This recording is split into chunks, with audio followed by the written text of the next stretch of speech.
Deri me tani nuk kemi ndonjë indikacion që dikush tjetër do të jetë kandidat.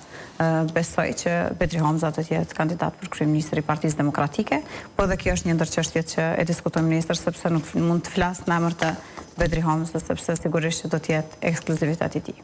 Dhe si futet garës, pra, nuk ju ra shumë prej zgjedhjeve të kaluara, çat plan programa e keni të njëjtë, a do ta formatoni?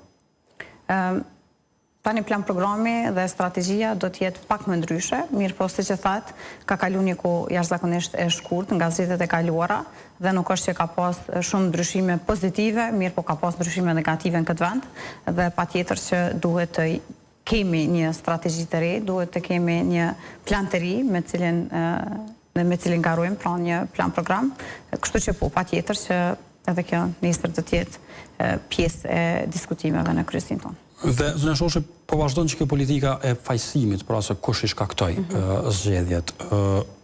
Cili është, le të themi, mëkati i PDK-s në këtë mes? A ka përgjegjësi për shkaktimin e këtyre zgjedhjeve? Se diskursi publik po orientohet andej. Tani nuk kisha thënë për shfaqsim, po kisha thënë që të diskutojmë se kush është fajtori kryesor dhe fajtori vetëm. Asnjëra nga partitë opozitore nuk ka pas fuqi as të propozoj kandidat për president. E lere më që të marrë iniciativë tjetër. Sepse ne jemi parti të ndara, pra është Partia Demokratike, Lidhja Demokratike, Aleanca. Nuk jemi një parti opozitore më dhe, por jemi 3 parti opozitore. Asnjëra nga ne nuk ka pas votat të mjaftueshme që të propozoj kandidat për president. Mirë po, si Parti Demokratike, kem shpreh gatishmëri për bashkëpunim. E kem shku në takim zotit Kurtit në vikend. Kem qenë të kemi një president në bazë të parimeve dhe karakteristikave të cilat ishim marrë vesh me një marrëveshje politike si bashkëpunëtor të ofrojmë këtij vendi më të mirën të mundshme. Mirë po, e ki parasysh që nuk e pas me kënd bashkëpunon, sepse kërkesat kanë qenë me WhatsApp, cilat ne, pavarësisht faktit që nuk kanë qenë zyrtare, ne ju kemi përgjigj. Kur e kem pa që nuk ka parime në këtë proces, atëherë kem marrë në përfundim që duhet ketë një kërkesë zyrtare, e kem thënë disa herë, e cila dorëzohet në Partinë Demokratike dhe ku ne e dim se cili do të jetë epilogu i zgjedhjes së presidentit. Prap nuk kemi marrë asnjë kërkesë zyrtare, krejt kemi pranuar është një mesazh tjetër në WhatsApp ku është kërkuar që të mbështeten 2 kandidatët që ishin për presidente. Pra, është të thuar pozita e kryetarit të vendit, apo jo?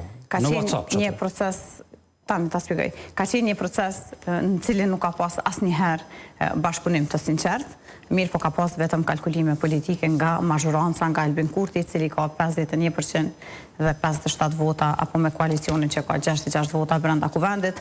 Pra, qëllimi prej ditës parë kur e ka marrë detyrën, e deri në ditën kur janë shpallë zgjedhjet, ka qenë që vendi të shkojë në zgjedhje. E keni parë të gjitha ligjet cilat kanë kalu, e që nuk ka mundësi që të implementohen. Janë ligje me kalkulime elektorale. Dhe kjo gjë nuk i bën as pak mirë Kosovës, sepse kemi humbë disa miliona nga Bashkimi Evropian, që ishtë dashur të investohen në energji edhe në sektor të ndryshëm që do të kishin një impakt pozitiv në jetën e qytetarit dhe jem dëshmitar që për shkak që kuvendi është shpërnda, këto miliona pavarësisht janë pjesë e marrëveshjeve ndërkombëtare që Partia Demokratike i ka votu, e shumë herë edhe është gjyku, mirë po të gjitha marrëveshjet ndërkombëtare që ndërlidhen me fundet të Bashkimit Evropian, Partia Demokratike i ka votu dhe se rezultati votës së Partisë Demokratike, ato kanë qenë të dedikuara për Republikën tonë, mirë po fatkeqësisht nuk mund të implementohen sepse kuvendi është shpërnda dhe tani do t'i gëzojnë shtetet në rajon. Dhe tek çështja e WhatsAppit, po duhet ju pyes dhe ftesa